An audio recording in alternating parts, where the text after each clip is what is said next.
100% believe that come this winter, there's going to be some fuckery. Yeah. So the problem with what happened was is it as a small business owner, it creates a sense of anxiety every now and then when these changes happen. And my wife can testify to this is like I was going 2 years hard straight, 2 hard years.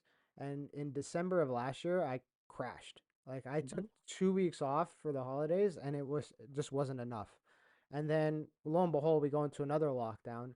And then I had a complete, I wouldn't say breakdown, but I had to take a whole month and a half and step back. I did the bare minimum to keep things going, but it was like I had a little bit of a mental health crisis. And I'm man enough to admit, uh, First of all, fucking much respect for you to yeah, admit that. and Most people won't admit, especially men, when they're struggling. So good on yeah. you for that. And I had this mental health crisis, and what it ended up doing is it ended up fucking up my stomach. I couldn't digest food, Yep. couldn't keep things down, and you know, I've always had a weaker stomach in terms of digestion. Which thanks, Mhm. shout out to Perfect Sports. Your guys' stuff helps out with my digestion a lot. Amazing. Um, Thank but it was getting to a degree where like I'm like this is abnormal. Like why is this happening? And it was because of stress, anxiety. you. Yeah, Yeah. Your every digestive system is linked to your anxiety levels. yeah. So if you're ever stressed out or anxious, you're either going to shit yourself, or you don't want to eat, or you're going to be constipated. Like there's a direct link between your mood and your body. Yeah, And and like thankfully, we're accepting that more. yes, we're and the problem I had was I am a fighter at heart, but Mm-hmm. I take as I transition in life, I'm taking that fighter mentality into business.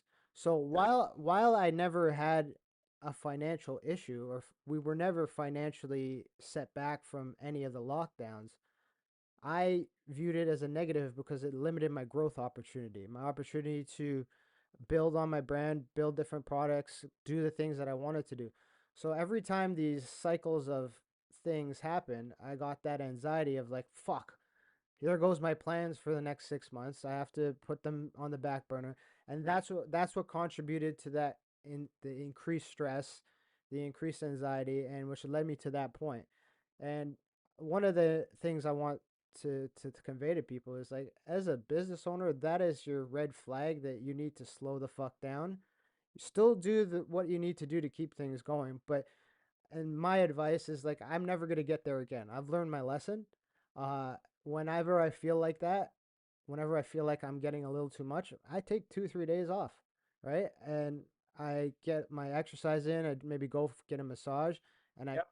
hang out with my kids and my family, and I recenter myself to remind myself, okay, these are the important things. Business will be there. You've done the hard grind of setting up the infrastructure where you're okay to take a day off. You're okay to take a day, 2 days off.